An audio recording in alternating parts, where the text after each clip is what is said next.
Hey guys, Dustin here with Vital Tradition. We're out here, it's super early in the morning, the sun is just coming up. We're trying to take advantage of an early morning bite out here on the spot where I found some perch the other day. Hopefully we're going to take some home to do a fish fry.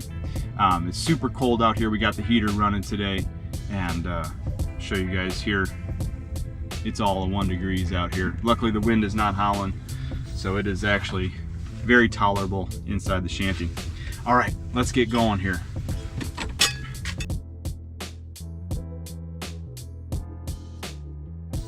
All right, so guys, this morning we're gonna put on a smaller version of what I had on the other day. So this is what I figured out was working. And we're gonna put on a smaller version of it and see what shakes out here. It's early in the morning, so we're gonna go maybe a UV color here. Similar, but we got UV going on. All right, let's get that tied on here and get down there. Still rocking the 13 Fishing Wicked Ice. Pretty cool. The reel's cold from being in the truck, and it's that warm in here already. Little heat exchange there. All right, enough of me yakking. Let's catch some fish. All right, guys, we got a mark down there. Let's get down and see what's on the bottom. All right, guys, we got our first fish showing up here on the graph. It's right there on the bottom. Just came off the bottom a little bit. Nothing real hot. Pretty sluggish. Using a UV orange jig and wrap this morning. I was using Clam last time. May switch back to that. We shall see. We're gonna give this a shot. So this is a slab wrap number 4, pink. It's got a rattle in it.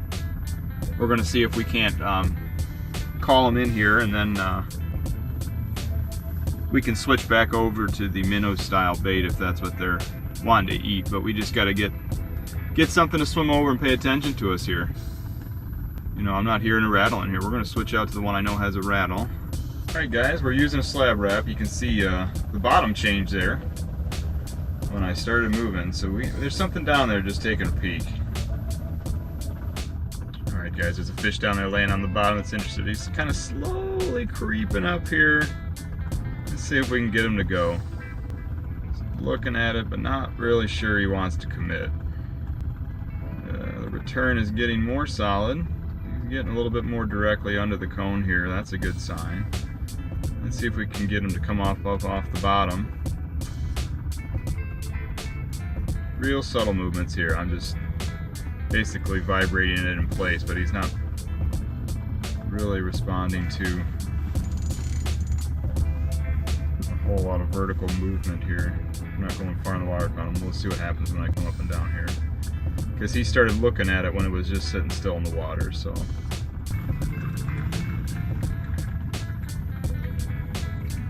Yeah, buddy.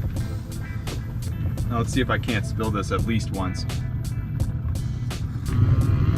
Beat a couple people out here to the ice this morning. Not that it's mattered so far. Welcome to the office. Alright guys, we're gonna punch a new hole. There's some fish down here, but not enough. Let's go look around. Stay mobile. Alright, Murphy's Law. As soon as I said I was gonna move, stuff's down there. Let's see what's going on. All right, you can kind of see that purple line on the bottom. That's kind of come and gone here as I've switched some lures and time's gone by. Occasionally a fish will come up right between that purple line and the hard bottom yellow. But that's going away, so I think we got some stuff swimming by on the bottom here. Just gonna see if we can get something to jump up before we pack up shop.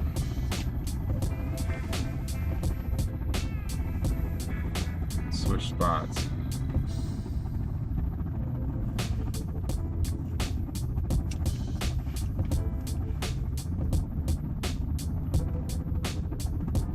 You can see the bottom start to change there. See that movement? There's that fish coming off the bottom and swimming up. Could be a couple fish. You really don't know until you get one to go. You can see the mark separation. Trying to figure out what they're going to respond to here. The short hops, long hops, or just kind of keeping it in the water column and vibrating. That seems to be what elicits the curiosity in the beginning, where they're just kind of creeping up. They start to separate off the bottom. You can see it start to happen in there. You see that little orange yellow wave, real small between the bottom and the purple. That's a fish kind of slinking around down there right on the edge of the cone.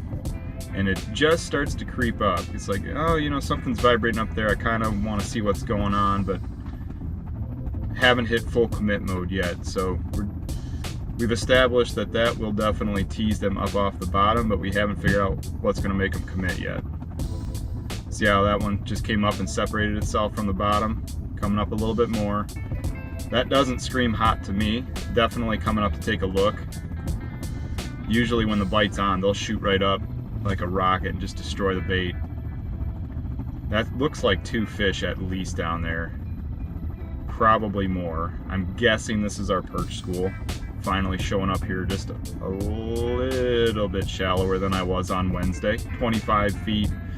I was out 2 or 3 feet back of this on Wednesday.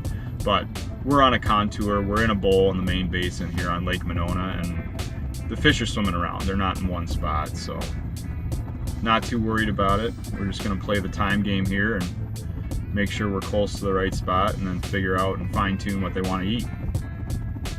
That was a little bit hotter action. That one looked like it wanted to eat.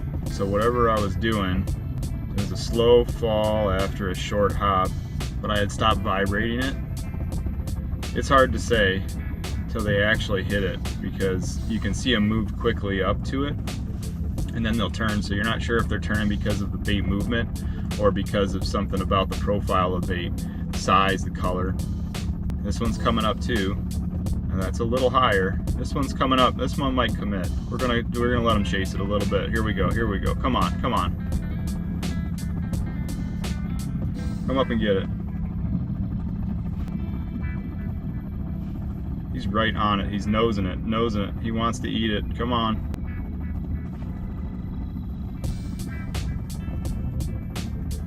We're out of the screen here on the bottom zoom. He's right underneath it. Same mark. We're just waiting for him to hit it. Come on.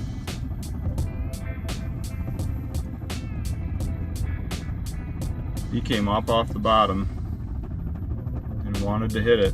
Where'd you go? Just keep working them up. If you got room to work them up, just keep doing what you're doing that brought them up. Get them higher in the water column. You've got plenty of water column to work with here. We can just keep doing what we're doing, and hopefully he'll eventually commit.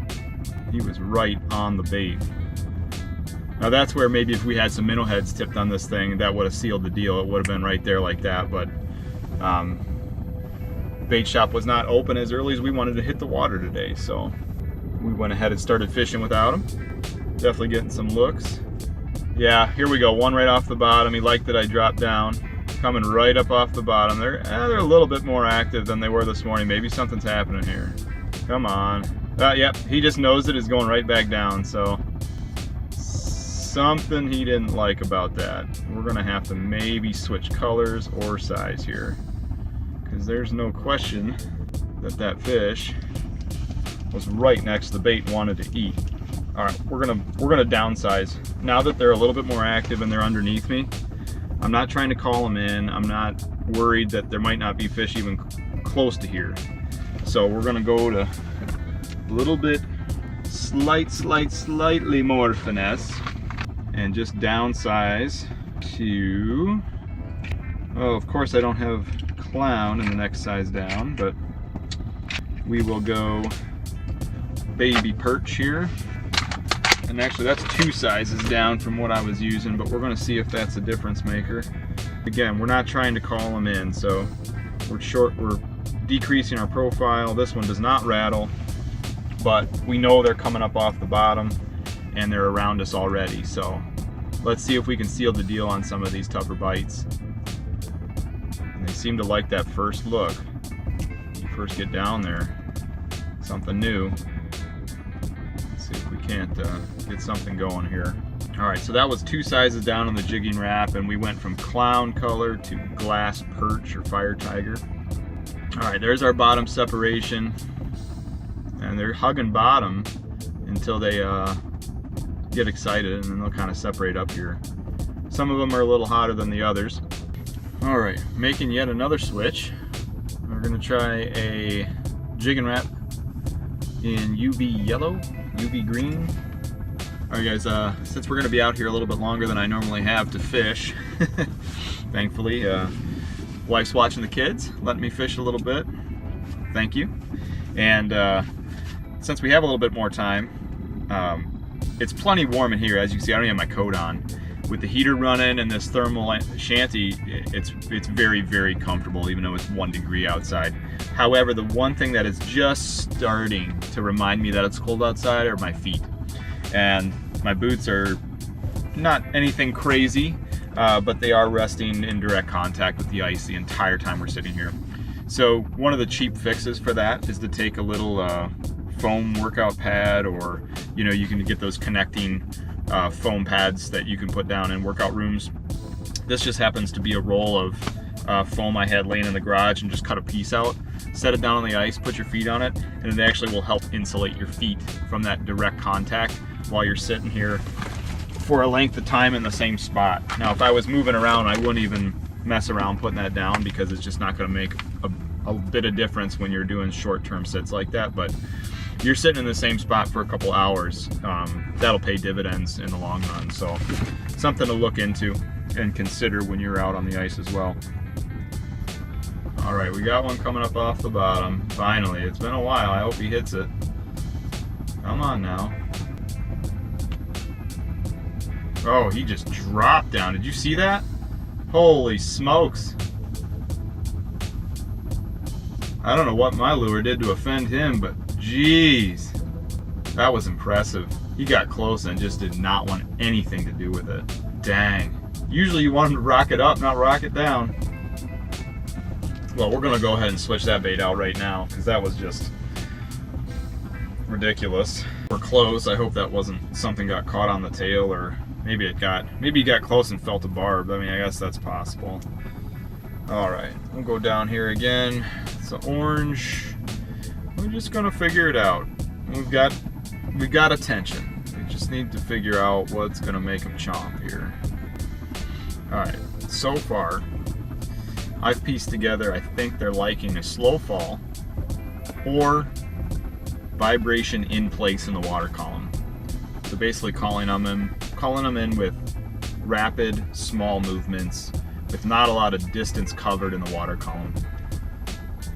And I'm trying my best to keep the vibrating motion to vertical movements, not horizontal, to keep the front and back of the bait doing this instead of side to side.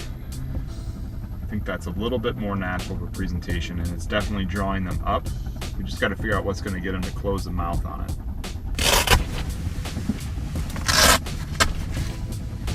You notice I'm opening the vents up here. Another important aspect of these shanties, or really any shanty where you're going to run a heater, propane heaters in general, pretty safe, wonderful tool, keep you nice and warm. Oh, but while I'm talking, I've got a school of fish here, so I'm just going to shut up and try and fish. Well, that was interesting. Wow, come on now. There's like, there we go, hooked up. I was like, there's like 5 of them down there, and they all wanted to eat at the same friggin' time. And there's a perch. Let's get back down there and try and get another one, because there was a school that finally came through. This one's right on the border of keeping. I will probably keep it because I'm doing a fish fry. No sense making this guy late to somewhere. If I'm going to keep him anyway, I'm going to keep the limit, and he will be a good eater. All right, guys, we're getting back down there. We just got our first one on the ice. Here comes another one off the bottom, and he's shooting up here. There we go. Oh, he hit it and missed it. He's got a bunch with him though. Let's just drop it right back in his face. See if his buddies come and hit it instead. Dang. Yeah, go figure how that happens. You got 3 hooks on the dang bait and somehow hit it and they don't get hooked. Never ceases to amaze me. All right, well, I think we figured out the pattern, which is the same pattern it always is. All you got to do is screw around in your shanty, try and fix stuff, talk about things that aren't fishing, look away from the screen and look back, and that's how you catch fish. Same concept in open water. Screw around in your boat or on shore. That's when you catch them. Hot tip of the day, don't do anything intentional and just go have fun. Now I will tell you guys, I'm keeping fish here, and I caught 2 on Wednesday and cleaned those, but that'll be probably about it for me. I typically clean fish once or twice a year to eat for myself and my family. 99% of the time I'm a catch and release fisherman for just about any species. I enjoy eating panfish, so crappie, bluegill, perch. I definitely like to eat walleye, although around here I just don't keep a lot of them out of Madison. So if I go destination somewhere up in Door County or back to my home state and fish Lake Erie, definitely keep walleye and they're delicious. But around here I'm typically keeping panfish, and I'm only doing it once or twice a year. So I don't feel bad about taking a limit home. I'm not abusing the system, and I'm definitely using some discretion on the size of fish I keep. I'm not going to keep a real large fish. Bluegills, for example, anything over 8's going back. And that sweet spot between 6, depending on the thickness of the fish, 6 and 8 inches is a great eating bluegill. There's no reason to keep those 9s and 10s and fillet them up. Let them go back, help the population out. Same thing with perch and crappies. Just, you know, keep the good eating size and put the monsters back. Let them go breed. All right, see, trying too hard again and nothing's down there. So I'm gonna set the rod down and pour some coffee. All right, here's a surefire way to lose a rod. The heater, propane tank ran out, so we're gonna switch that out. And I'm gonna just let my jigging wrap soak down there. Think about what it's done. That tank is cold. All right. Heater's back up. Oh good, my rod's still there. Fantastic. Didn't even spill my coffee. Might as well pack up shop and go home now. I suppose if I was a serious fisherman, I'd have friggin' 2 holes in front of me and 2 rods, huh? Knowing my luck, I would just miss double the fish. Be trying to mess with one, reeling up one, then the lines would get tangled, and I'd probably reel in 2 4-inch perch. That is definitely the ticket, guys. You just have to find something to mess around with, and they just will come up and you will miss fish, and it's awesome. But that's what draws them in.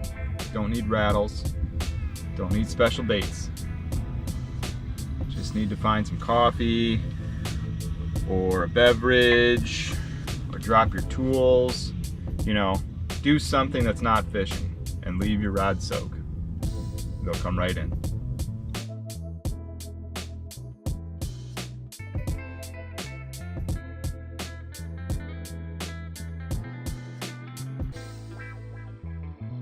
All right, guys, we're gonna do a little hole hopping here, get some new holes drilled, and see if we can't find some active fish.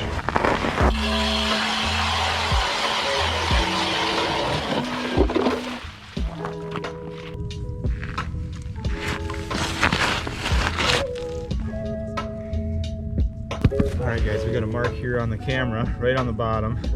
Let's get down there, see if we can't get this to go. There we go, hooked up. Hooked up. Going up here.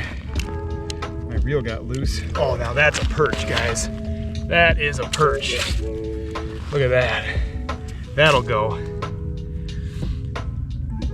Just had to get out, move around, find some new water. That one will eat. Let's get back down there. We're out here scouting some basin perch on Lake Monona with Madison Angling. Noah Humfeld's out. We're tag teaming some new water here, trying to get a perch bite going. We've had to stay a little mobile. It's been hit or miss. They kind of come in waves, but we're getting something together here. Definitely liking the search baits a little bit more than the tungstens, but definitely plenty of window shoppers still.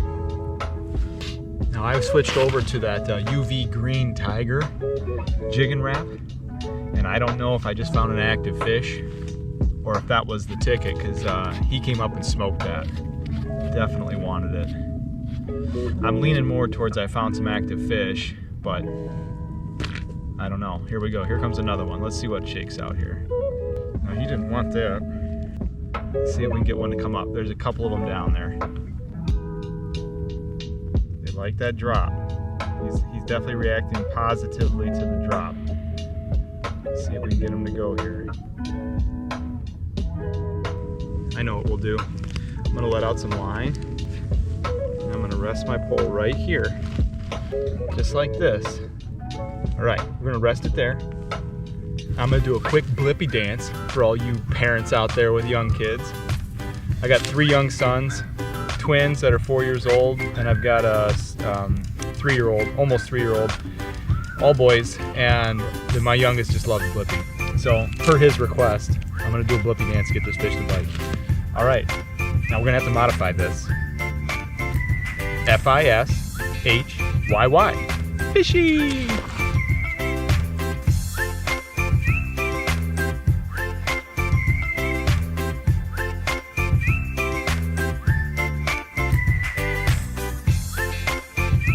There you go. Enjoy. Don't say I didn't give you anything. Blippi dance on the ice. There we go, hooked up. Yes. Got one to go.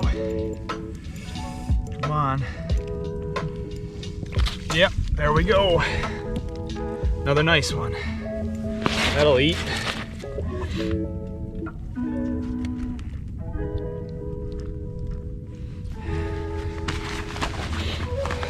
Pliers are stuck in the pocket. All right, another nice fish. My battery's dying on this hummingbird here, so we're gonna have to make the best of it. Hopefully we can get a few more fish before it goes. All right, my graph just died. I'm gonna keep raising, hopefully he'll hit. That's pretty crazy. All right, I gotta leave this hole, go back to the shanty. Battery keeps dying on the old GoPro here. I mean on the hummingbird. All right guys, I'm gonna go ahead and film an outro here. My batteries are all dying. It's cold out there, warm in here, but doing some hole hopping really killed my electronics battery, and I'm just about ready to get off the ice. I gotta get back, hang with the fam, so it's been a lot of fun this morning. We definitely got some eaters, and we're gonna come back home and get these cleaned up, do a little fish fry tonight. Should be fun. All right, guys. Thanks for watching. Don't forget to subscribe, and we'll see you on the next one.